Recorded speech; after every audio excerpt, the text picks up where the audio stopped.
Welcome to new TV Telugu. పశ్చిమ బెంగాల్ ముఖ్యమంత్రి మమతా బెనర్జీ భవానీపూర్ ఎన్నికల ఫలితంపై సంచలన ఆరోపణలు చేశారు. ఇది ఎన్నికల సంఘం ఆడిన నీచమైన అనైతికమైన ఆట అని, ఫలితాన్ని దొంగిలించారని ఆమె ఆరోపించారు. Trinamool Congress MP, supreme court senior న్యాయవాది అయిన కళ్యాణ్ బెనర్జీతో ఆమె ఫోన్లో మాట్లాడిన సంభాషణను ఆయన తన ఫేస్బుక్ పేజ్లో పంచుకోవడంతో ఈ విషయం వెలుగులోకి వచ్చింది. బీజేపీ అభ్యర్థి సువేందు అధికారిపై తాను 16వ రౌండ్ కౌంటింగ్ వరకు ఆధిక్యంలో ఉన్నానని, ఆ తర్వాతే ఫలితం తారుమారైందని మమత ఆ ఫోన్ కాల్లో పేర్కొన్నారు.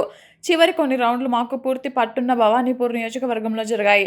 ఆ సమయంలో కొందరు గూండాలు ఈసీ అధికారులతో కలిసి కౌంటింగ్ కేంద్రంలోకి ప్రవేశించారు. సిఆర్పీఎఫ్ సహాయంతో నా ఏజెంట్లను బయటకు గెంటేశారు అని ఆమె ఆరోపించారు. ఎన్నికల సంఘం, సిఆర్పీఎఫ్, స్థానిక ఎన్నికల అధికారులు ఢిల్లీ నుంచి వచ్చిన ఆదేశాల మేరకు బీజేపీకి అనుకూలంగా పనిచేశారని ఆమె ఆరోపించారు.